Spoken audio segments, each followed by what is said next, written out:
बिहार प्रदेश Congress committee द्वारा आयोजित इस पत्रकार वार्ता में आपका स्वागत है। निरंतर आप लोगों की इन पत्रकार वार्ताओं में इतनी बड़ी संख्या में उपस्थिति न सिर्फ कांग्रेस पार्टी का मनोबल बढ़ाती है, अपितु बिहार को न्याय दिलाने की दिशा में एक बड़ा कदम भी बढ़ाती है।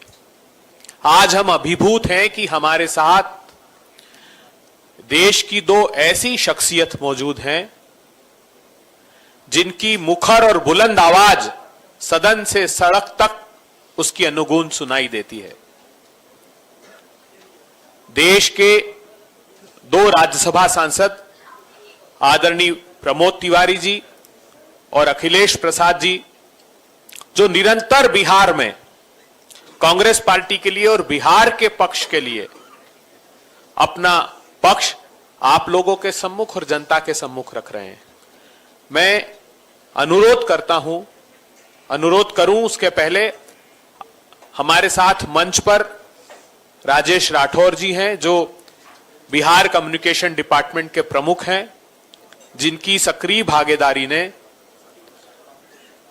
कम्युनिकेशन के पॉइंट ऑफ व्यू से कांग्रेस पार्टी का एक मार्ग प्रशस्त किया है। दिल्ली से आए बिहार के ही हमारे साथी जो निरंतर कई महीनों से यहां मोर्चा संभाले हुए हैं, संजीव सिंह जी, और बिहार प्रदेश कांग्रेस कमेटी के प्रवक्ता स्नेहाशीष वर्धन जी है। मैं अनुरोध करता हूं अखिलेश प्रसाद जी से कि वे मुखातिब हो। नमस्कार। पहले तो मैं क्षमा मांगता हूं कि हम लोग समय से पहले आ गए। जनरली एक परसेप्शन बना हुआ है मेरे बारे में कि मैं देर से आता हूं, और चाय पानी पीने में जो खलल मैं डाला। अरे ये बता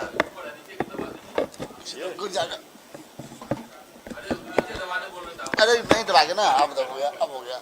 अरे कितना हम लोगों को दबाइएगा भाई, दबने वाले हम लोग थोड़े हैं।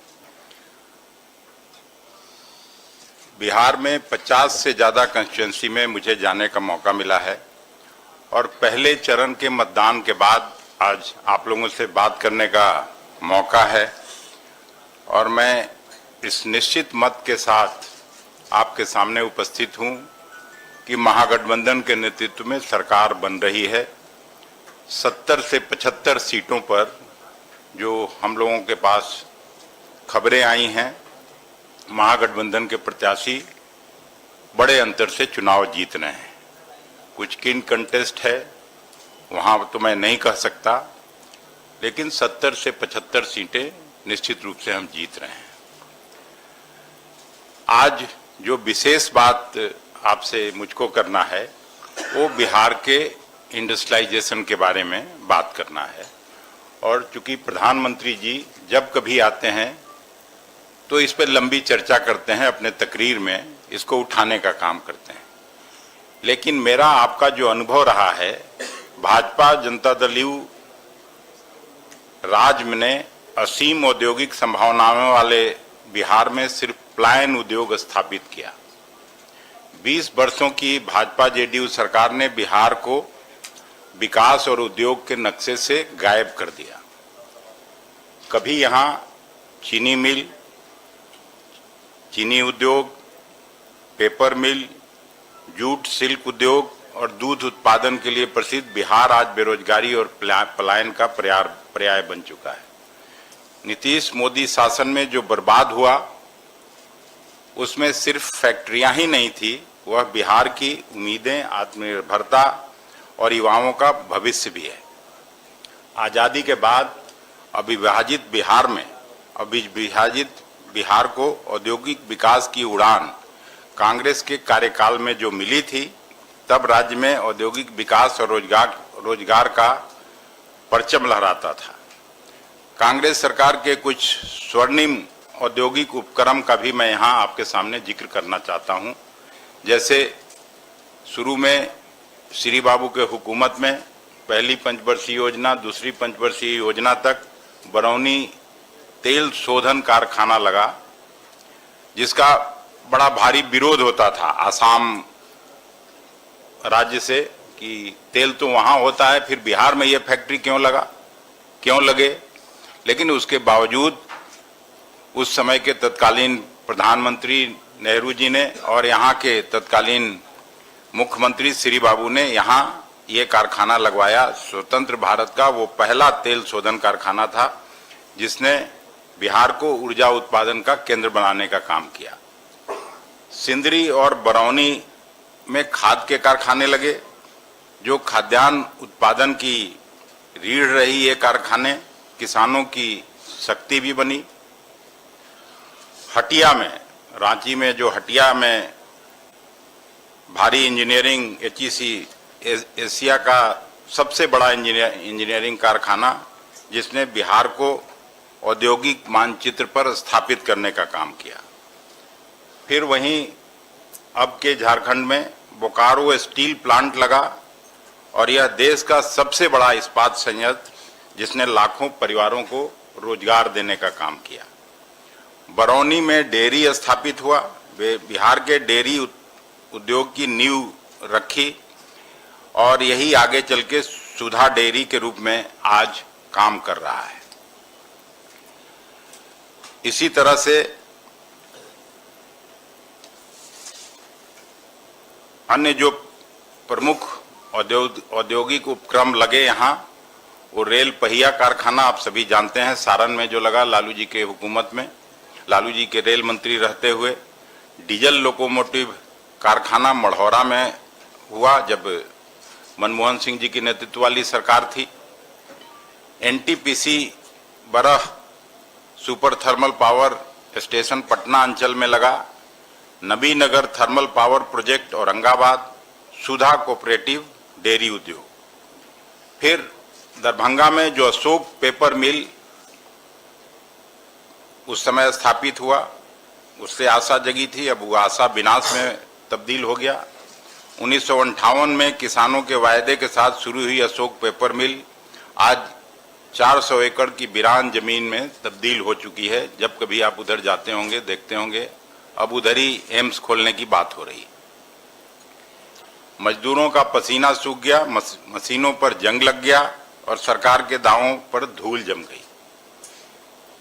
चीनी मिलें मैं हर बार उठाता हूं कि पहली पंचवर्षीय योजना, दूसरी पंचवर्षीय योजना तक जो बिहार पूरे देश में 27% चीनी नेशनल किटी में देने का काम करता था, वो आज नीतीश जी के हुकूमत में, मोदी जी के हुकूमत में 2% से भी नीचे चला गया और 1-2 पश्चिमी चंपारण की मिलों को छोड़ दिया जाए तो प्रायः सभी चीनी मिलें बिहार के भिन्न भिन्न जिलों में जो लगी थीं सब वीरान पड़ी हैं। अशोक पेपर मिल की तरह वो भी सब मशीनरी और ये वहाँ से ढुलवा लिया गया और वो सब खत्म हो गई। जूट मिलें जो स्थापित थीं और जूट मिलों से जाना जाता था बिहार, कम से कम वो 4-5 जिला, अररिया, पूर्णिया, कटिहार और किशनगंज। एक मंत्री जी थे, जब हुटर लगा के पिछली बार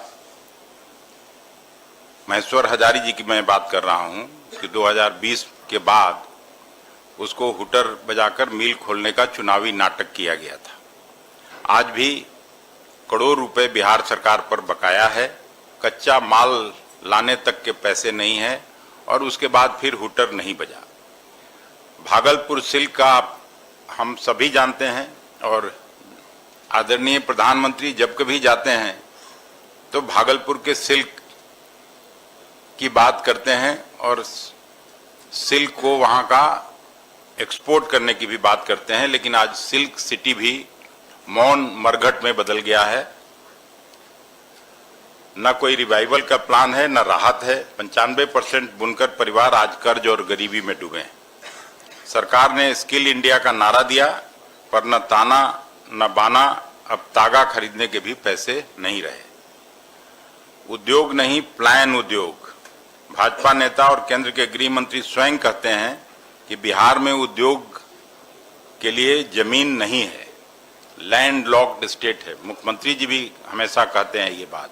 लैंडलॉक्ड स्टेट की बात करते हैं, लेकिन अपने चहेते उद्योगपति को 1 रुपये सालाना में 1000 एकड़ जमीन दे देते हैं। मुख्यमंत्री नीतीश जी खुद कहते हैं बड़ा उद्योग तो समुद्र के किनारे लगता है, बिहार में नहीं लग सकता, मगर बिहार में एक उद्योग जरूर फला फूला, पलायन का उद्योग, और आज 3 करोड़ से अधिक लोग रोजगार की तलाश में राज्य छोड़ चुके हैं। युवाओं के हाथों में रोजगार की जगह लाठीचार्ज और परीक्षा घोटाले हैं। कांग्रेस का कुछ सवाल है जो हम यहां उठाना चाहते हैं आपके माध्यम से, कि जब कांग्रेस सरकार ने बिना समुद्र के बिहार में बरौनी, बोकारो, हटिया और सिंदरी जैसे भारी उद्योग स्थापित कर दिखाया, तो आज नीतीश कुमार और अमित शाह क्यों कहते हैं कि बिहार में उद्योग नहीं लग सकते? दूसरा सवाल है, क्या यह सच नहीं है कि भाजपा जेडीयू सरकार ने बिहार में औद्योगिक आत्मा को नष्ट कर पलायन उद्योग स्थापित किया है? क्या यह भी सच नहीं है कि जिन मिलों ने किसानों, मजदूरों और युवाओं के सपनों को सींचा था, आज वही मिलें भाजपा जेडीयू की लूट और लापरवाही की बलि चढ़ चुकी है? औद्योगिक विकास का सच, बिहार आर्थिक सर्वेक्षण 2024-25 के अनुसार राज्य विधानसभा में पेश की गई रिपोर्ट के मुताबिक वर्ष 2013-14 में परिचालन बड़े कारखानों की संख्या 3132 थी, जो वर्ष 2022-23 में घटकर 2782 रह गई। अर्थात पिछले 9 वर्षों में कम से कम 350 बड़ी औद्योगिक इकाइयां बंद हो चुकी हैं। विडंबना यह है कि देश की कुल परिचालन औद्योगिक इकाइयों का बिहार में हिस्सा मात्र 1.3% है। इसके अलावा स्वयं सूक्ष्म, लघु और मध्यम उद्योग MSME मंत्री जीतन राम मांझी ने लोकसभा में एक लिखित उत्तर में बताया कि देश में पंजीकृत SMSE इकाइयों में 49,342 इकाइयां बंद हो चुकी हैं, जिनके बंद होने से 3,17,641 नौकरियां समाप्त हो गईं। इनमें से बिहार में 2,414 इकाइयां बंद हुई हैं, जबकि वास्तविक संख्या इससे कहीं और ज्यादा है। कांग्रेस पार्टी का संकल्प है बिहार में फिर से उद्योग, रोजगार, आत्मनिर्भरता की उस परंपरा को पुनर्जीवित किया जाएगा जिसे भाजपा जेडीयू सरकार ने जानबूझकर समाप्त किया है। बिहार को पलायन नहीं, पुनर्निर्माण चाहिए। बहुत धन्यवाद। मैं अनुरोध करता हूं प्रमोद तिवारी जी से कि वे आगे पत्रकार वार्ता को संबोधित करें।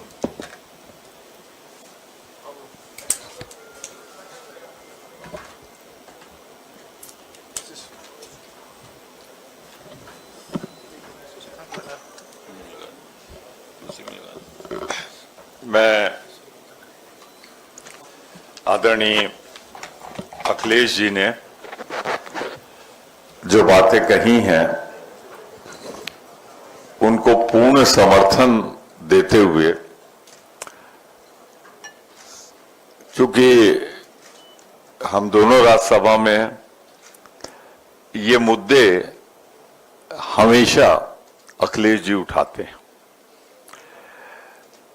और बड़े मौजू मुद्दे हैं, रेलेवेंट हैं।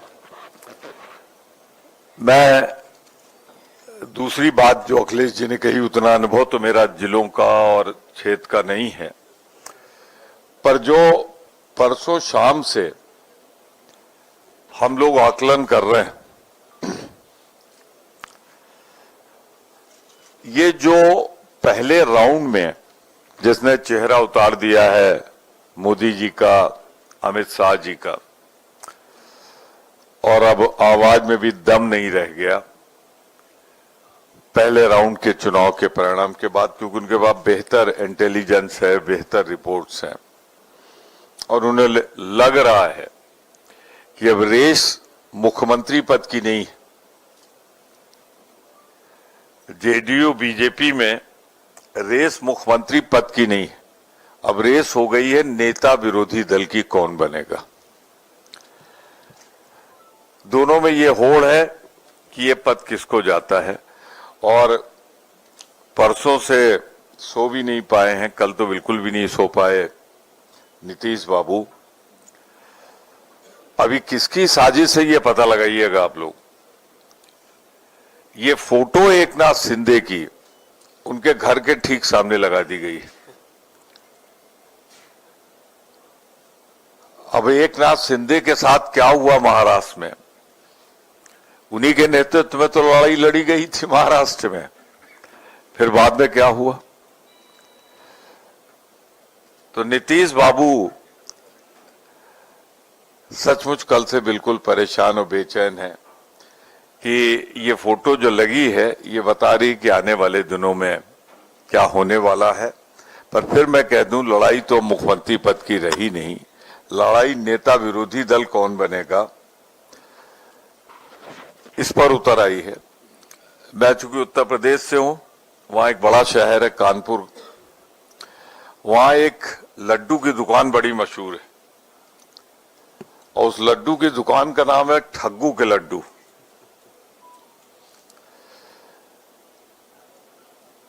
अब इन दोनों नेताओं में एक नेता की फोटो तस्वीर उसके मालिक से मिलती जुलती है। तो मैं यही कह के शुरू करूंगा अपनी बात कि ऐसा कोई सगा नहीं, ये दुकान पे वहां बोर्ड लगा हुआ है, ऐसा कोई सगा नहीं जिसे भाजपा ने ठगा नहीं। तो अब शिंदे जी की परंपरा को आगे बढ़ाते हुए नीति बारी है। पर ये चुनाव का परिणाम जो आया है, संकेत आए हैं, इसका मुख्य कारण है कि पोलराइजेशन हो गया है। पोलराइजेशन, ध्रुवीकरण, बिहारी वर्सेस बाहरी, बिहारी वर्सेस बाहरी, सब पर्दे के पीछे डाल दिए गए हैं। चाहे नीतीश बाबू हो, चाहे हनुमान हो, चाहे माझी हो नाव पार लगाने वाले, चाहे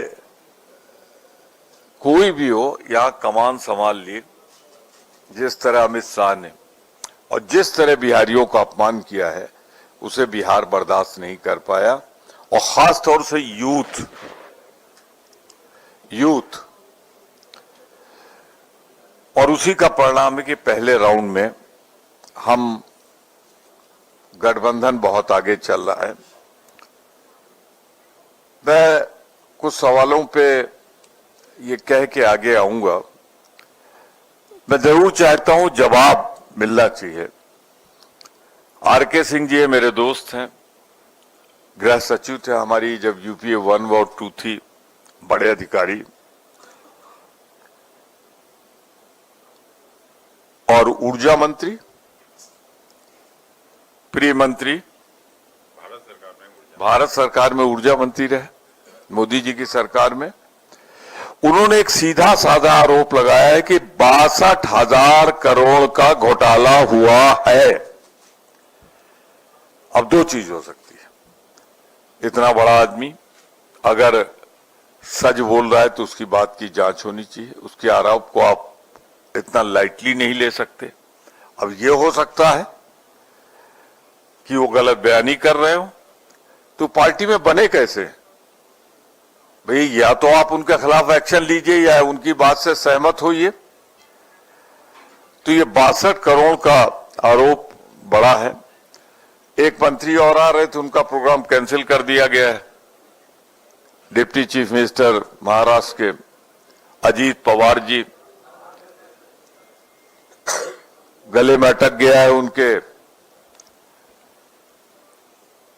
1800 करोड़ की जमीन 300 करोड़ में उनके सपुत्र ने खरीदी है। तो ये सारी चीजें हैं। परवाह फेंकू उस्ताद और अमित जी अब उनकी बराबरी कर रहे हैं।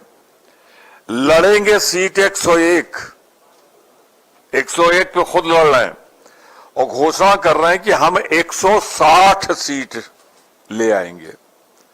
मतलब पूरा सजरा बताए दे रहे हैं और जो 7 लोग लड़ रहे हैं। तो भैया जब लड़ रहे हो 101, 160 कहां से लाओगे? ये जादू तो आप ही जानो। पर एक चीज जरूर कहूंगा कि अभी लोग भूले नहीं हैं, यही अमित शाह जी थे। अब कुछ बेटे से सीख लिया होगा।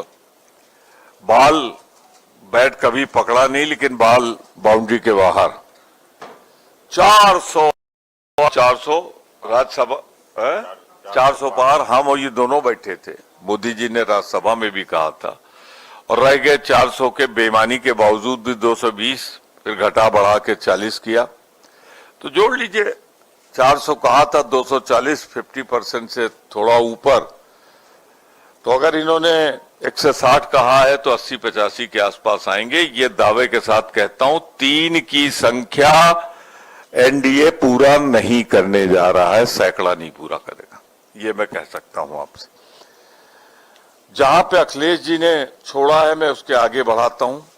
इस घटना का मैं चश्मदीद गवाह हूं। मुझे याद है यहां से सांसद राज्यसभा के प्रभात झा जी झारखंड से होते थे। उन्होंने 12 अप्रैल 2017 में राज्यसभा में लिखित उत्तर में पूछा था, जिस पर मैंने भी सवाल उठाया था। उन्होंने सवाल उठाया था सीतामढ़ी के बारे में। आज चूंकि प्रधानमंत्री जी जा रहे हैं सीतामढ़ी, तो मैं चाहता हूं इस पर जवाब दें और माफी मांगे। और मैं पूरी जिम्मेदारी से कह रहा हूं, रिकॉर्ड तो आप कर रहे हैं, फिर से कर लीजिएगा। मैं इसे पूरी जिम्मेदारी से कह रहा हूं कि राज्यसभा में उनका जवाब देते हुए क्वेश्चन नंबर 1703 पे मैं बैठा था राज्यसभा में। भाजपा की सरकार थी और इन्होंने जवाब क्या दिया था मालूम है? अब ये बड़ा गंभीर है और मैं जिम्मेदारी से आरोप लगा रहा हूं। माता सीता के सीतामढ़ी बिहार में जन्म लेने का कोई ऐतिहासिक प्रमाण उपलब्ध नहीं है। मोदी सरकार का जवाब है कि माता सीता के बिहार की धरती सीतामढ़ी पर जन्म लेने के कुछ साक्ष्य नहीं, मतलब उन्होंने अस्वीकार कर दिया। मेरा यह कहना है कि यह जवाब भारत सरकार के सांस्कृतिक मंत्रालय से आया था। यह बिहार की सिर्फ धार्मिक भावनाएं नहीं आहत कर रहा है, बल्कि बिहार के गौरव, मिथिला की अस्मिता और देश की आध्यात्मिक परंपरा का भी सीधा साधा अपमान था। और देखिए भारत सरकार इसको लिंक कैसे कर रही, मैं आपको बताता हूं। जैसे ही वहां मंदिर का, भगवान राम के मंदिर का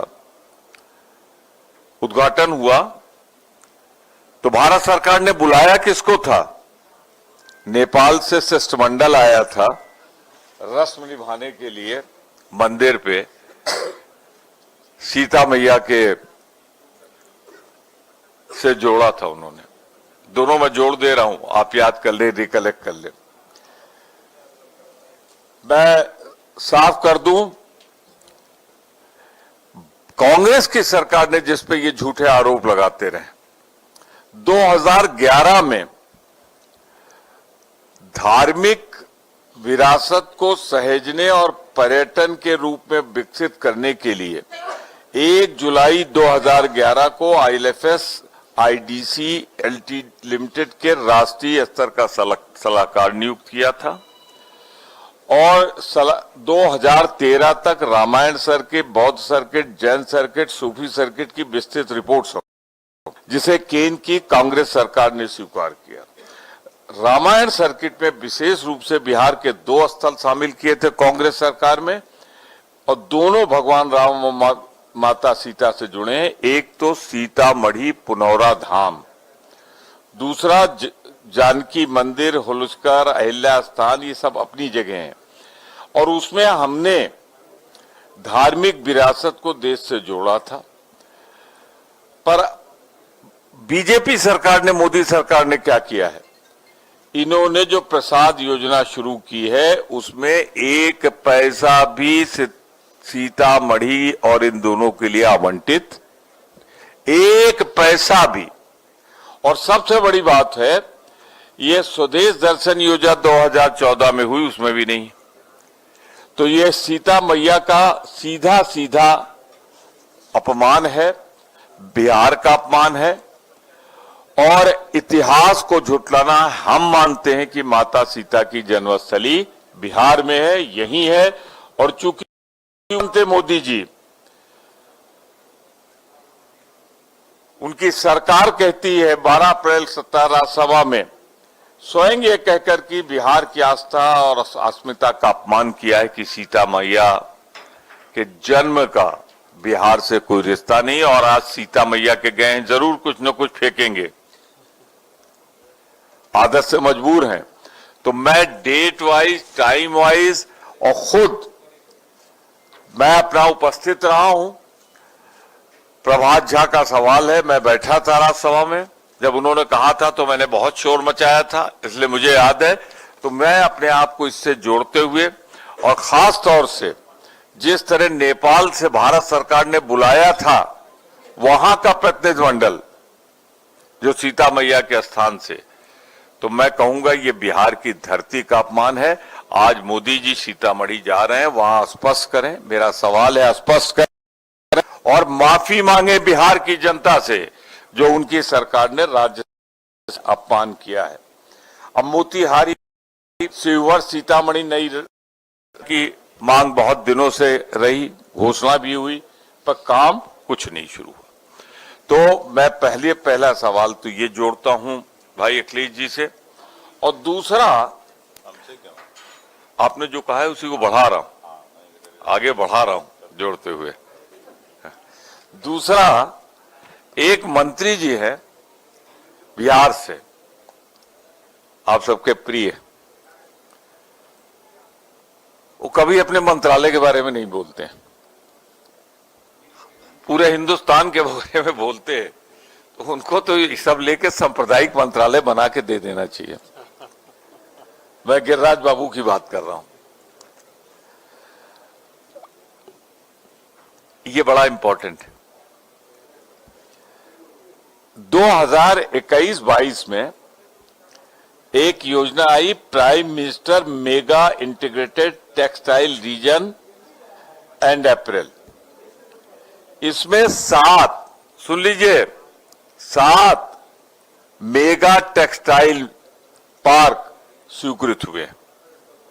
मोदी जी के टाइम में 7 मेगा टेक्सटाइल स्वीकृत हुए हैं और ये योजना 2021-22 से 2028 तक की है। आप ताजुब करेंगे, आज भागलपुर, वो सिल्क नगरी, दूसरी जगह जो गए हुए हैं, वो 2 जगह हैं, दोनों जगह का मैं सवाल पूछ रहा हूं। बेतिया, ये जो 7 पार्क लिए गए हैं, इनमें बिहार नहीं, और मंत्री बिहार का है, मंत्री बिहार का, और 7 प्रोजेक्ट लिए गए हैं। ये सिल्क विल है, गिरिराज बाबू का नहीं है। एक रीमॉडल प्रस्ताव इन्होंने भेजा था, वो अस्वीकृत कर दिया गया है। ट्रेन जोड़ने वाला, पैसेंजर मिलने की संभावना पे अस्वीकृत हुआ, इस पे है। और इस तरह दावा हो रहा है कि यहां टेक्सटाइल हब बनाएंगे। मंत्री जी बड़ी बड़ी लंबी फेंकते हैं, पर दुर्भाग्य है कि अपने ही मंत्रालय का प्रोजेक्ट बिहार को नहीं दिला पाए। मिले तो जरूर पूछेगा क्या हो गया भाई। उनसे कहा गया है कि काम धाम छोड़ो, ये आपके बस का नहीं है, बस आप बोलते रहो, बोलते रहो, बोलते रहो, इधर उधर आग लगाते रहो। मेरे पास डेट है कि 10 दिसंबर 2024 को वस्त्र मंत्रालय ने पुनर्विचार के लिए भेजा था और 31 मार्च 2021 को स्कीम जो इंटीग्रेटेड टेक्सटाइल को बंद कर दिया गया है। तो 28 तक ये इसमें टेकअप नहीं होना है। ये 2 बातें मैंने आपके सामने रखी हैं और डेट के साथ रखिए। मैं खुद मौजूद रहा हूं जब ये जवाब आए हैं, ये मैं रख रहा हूं आपसे और कहना चाहता हूं कि मोदी जी आज बिहार में हैं और इन दोनों क्षेत्रों में, इसलिए मैंने इन दोनों क्षेत्रों का दिया है, ये जवाब दे और सीता मैया के अपमान के लिए माफी मांगे। ये मैं बहुत स्पष्ट रूप से कहना चाहता हूं। जो आपके सवाल होंगे उन सवालों का स्वागत है, मैं भी और अखिलेश भाई भी, पर मैं इसे दोहराने की कीमत पे, हो सकता है तिहराने की कीमत पे कहना चाहता हूं, मेरा निश्चित आरोप है कि मोदी सरकार ने अपमान किया है बिहार की धरती का, नारी शक्ति का, दैवी शक्ति का, सीता मैया का, कि ये जवाब देके कि सीता मैया का बिहार की जन्मस्थली से ताल्लुक साक्ष्य नहीं। और जब मंदिर अयोध्या का कार्यक्रम हो, जहां का रहने वाला हूं मैं, उसी कमिश्नरी थी मेरी, तो बुलाया था सीता मैया का सब ले होके नेपाल से, और आज गए, देखिए क्या करते। पर अमित शाह जी का मैं बहुत बहुत धन्यवाद देना चाहता हूं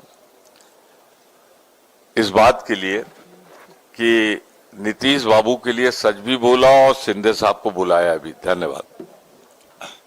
सवाल यह है कि जैसे प्रधानमंत्री ने नकारा कि बिहार की धरती से कोई संबंध नहीं है, फिर अमित शाह उसी मंदिर के शिलान्यास के लिए क्यों पहुंचे?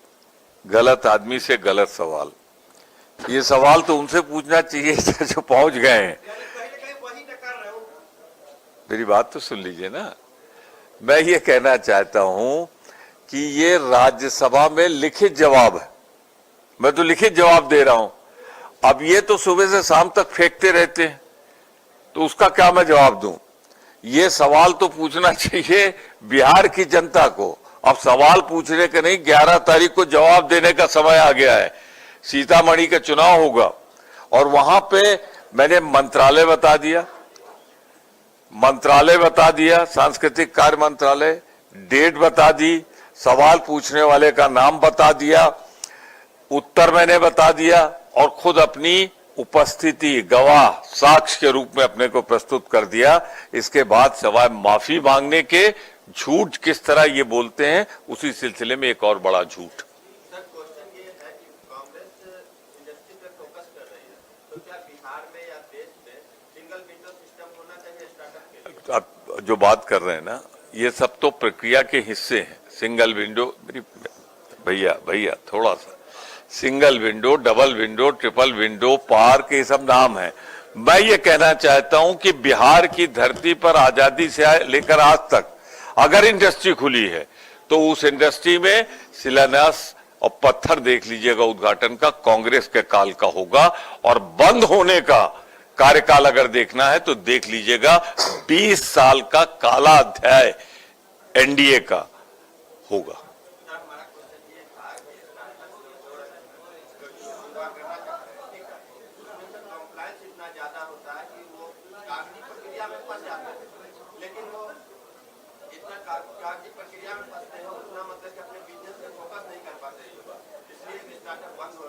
भैया, हमारा घोषणा पत्र है जो तेजस्वी बाबू ने जारी किया है, हम सबने मिलकर जारी किया है, उसको एक बार पढ़ लीजिए। सारे सवाल का जवाब उसी में है।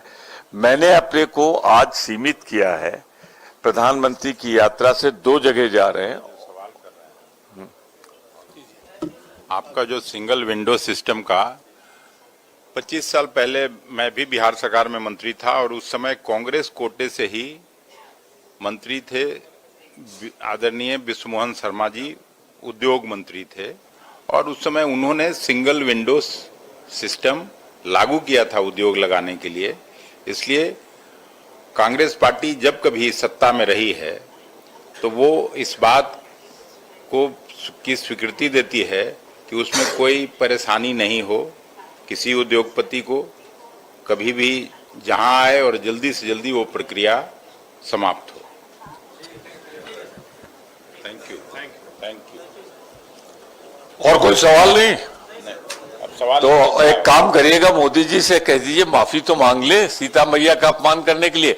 वैसे आगे कुछ नहीं बोलूंगा, आप समझ जाएंगे। सीता मैया का अपमान हमेशा करते रहे।